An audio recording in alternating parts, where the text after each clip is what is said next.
the 29th of September 2006. The city of Elista, Russia, was hosting one of the most anticipated chess events in history, the World Championship match. For the first time in 13 long years, the chess world was about to crown a single, undisputed champion. On one side stood Veselin Topalov, the reigning FIDE world champion. Across from him, Vladimir Kramnik, the classical world champion. Two kings of the same kingdom, about to settle the question once and for all. 4 games had been played. Kramnik had taken a commanding lead, 2 points ahead. Now, as the clock ticked toward the start of Game 5, Topalov sat at the board, focused and ready. But his opponent's chair was empty. Minutes passed, then more. Still no sign of Kramnik. The audience shifted nervously.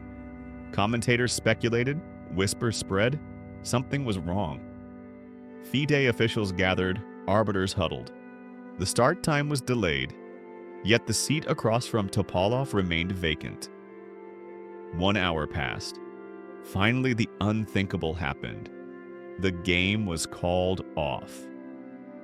For the first time since Fischer famously abandoned a game in 1972, a World Championship match had a game forfeited before a single move was made.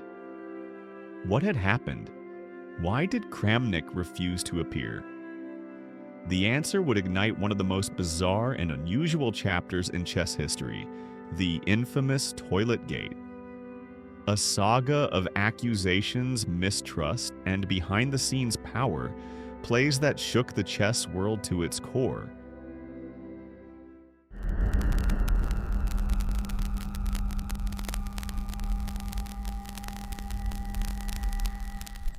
Before we dive into the chaos, let's set the stage. By the mid-2000s, chess was a fractured kingdom, with 2 reigning champions. On one throne sat Veselin Topalov, who had stormed through the 2005 FIDE World Championship in San Luis, finishing 1.5 points clear of the field. On the other throne sat Vladimir Kramnik. He was the man who, back in 2000, had done the impossible.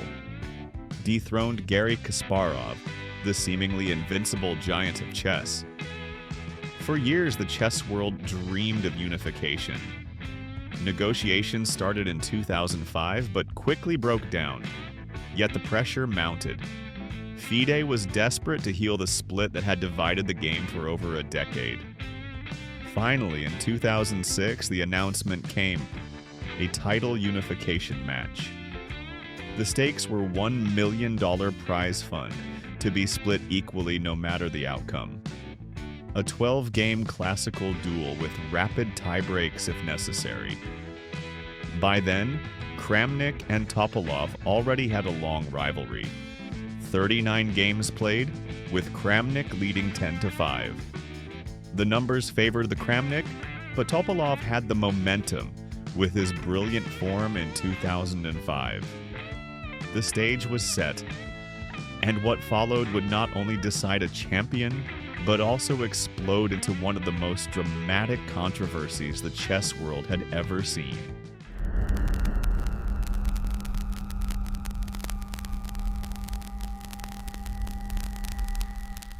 The 2006 match was a clash of styles.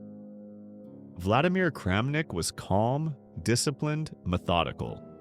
A man who could squeeze wins out of equal positions. Against him was Veselin Topalov, fiery, aggressive, and unrelenting, always pushing for a fight.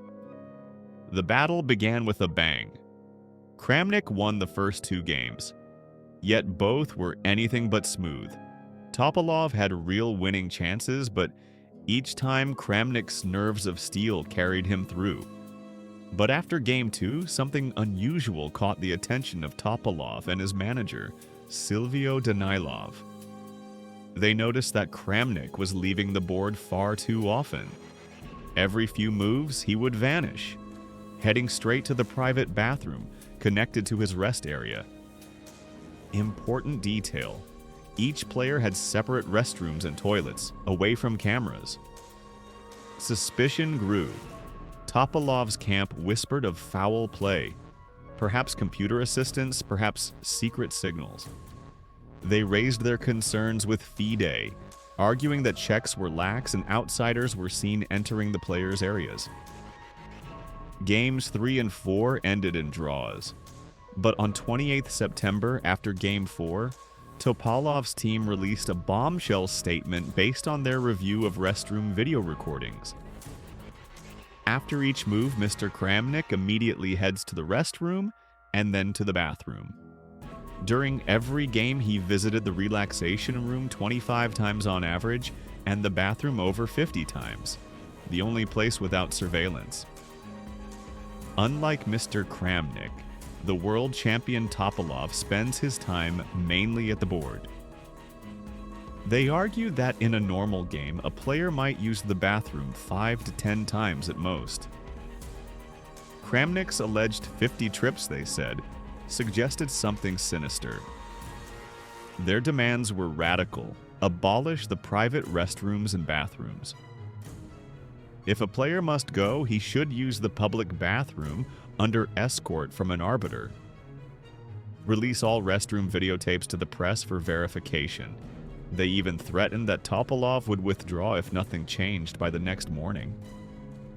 FIDE reviewed the tapes. The numbers they admitted had been wildly exaggerated. Still, they caved partially, abolishing separate toilets and creating a single shared bathroom for both players. Kramnik's camp exploded with anger. They denounced the accusations as false and disgraceful. They explained that Kramnik drank copious amounts of water and often paced while thinking. The restroom, being private, gave him space to concentrate, which is why he would walk back and forth there so often.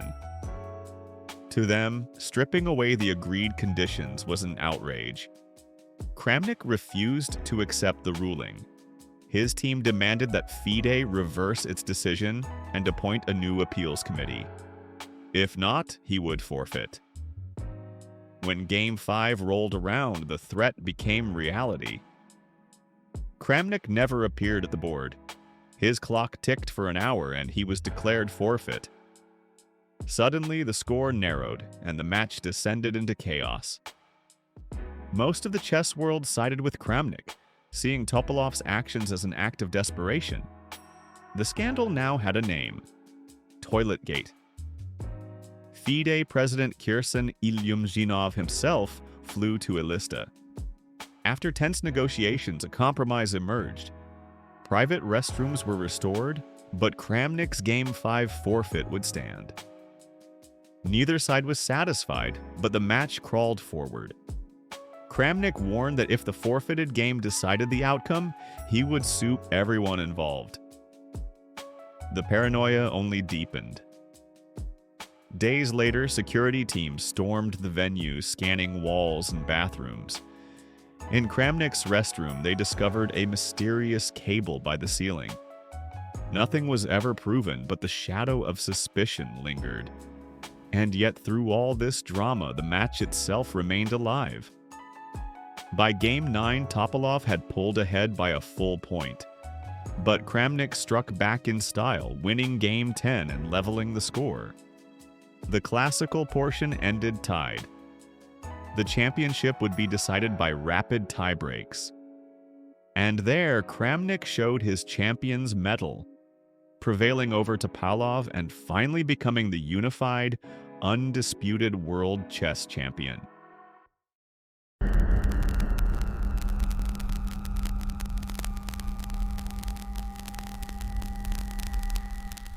The scars of Toiletgate never healed. Even today, the bad blood between Topalov and Kramnik remains. They don't speak to each other. They don't even shake hands before a game. In 2015, Kramnik was blunt. "I do not respect Topalov as a person, and I will not shake his hand." Topalov, for his part, never backed down.